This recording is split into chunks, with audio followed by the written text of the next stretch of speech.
This young movement is getting past the external wounds to the greater evils plaguing this nation. We know that the greatest threat to American security is the current corruption of our government. No politician has ever ended a war. Civil rights were won in this country not by any legislator, but by a movement. I have great hope for America, but it comes not from any election. No, my hope comes from you. Who is Adam Kokesh?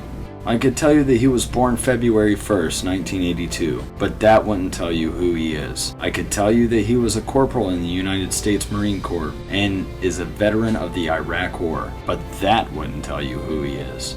I could tell you that Kokesh attended the Native American Preparatory School in San Ysidro, New Mexico. He received a bachelor's degree from Claremont McKenna College.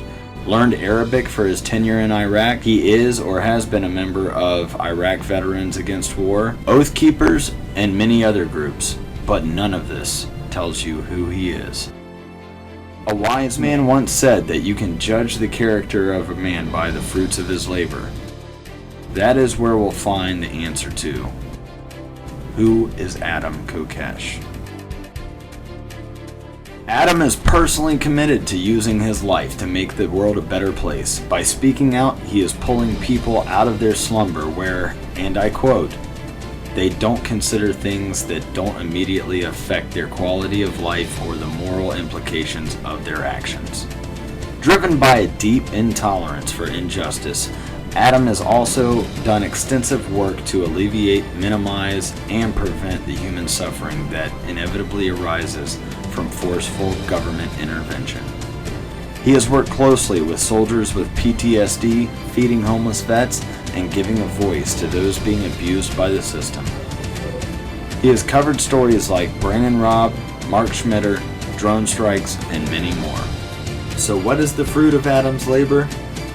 Has he ever advocated violence? No. Has he ever retaliated against the agents of the state when they arrest him? No. Has he done anything counter to his message and philosophy? No. The fruit of Adam's labor is love and respect for his fellow man. Adam is taking the bullet for all of us. He is doing what you can't or are too afraid to do. You don't have to agree with his tactics. You don't have to agree with him philosophically.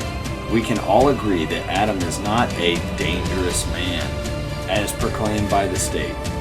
The state is dangerous, and Adam is screaming that from the street corners on his bullhorn. The only people that he is a danger to is those who believe they own you. My friend Adam isn't a patriot, soldier, activist, or a politician. My friend Adam is a free man with a free voice. It has been said that when in the course of human events, an oppression so revolts its subjects that it becomes necessary to alter or abolish the means of that tyranny. Is it that time when our Bill of Rights is defiled every day? When our adventures abroad threaten our security at home? When the Federal Reserve keeps our free nation enslaved by debt? When the people of the world tremble under the thumb of corporate imperialism? And now, our nation is drifting dangerously from freedom to fascism. So I have to ask, is it time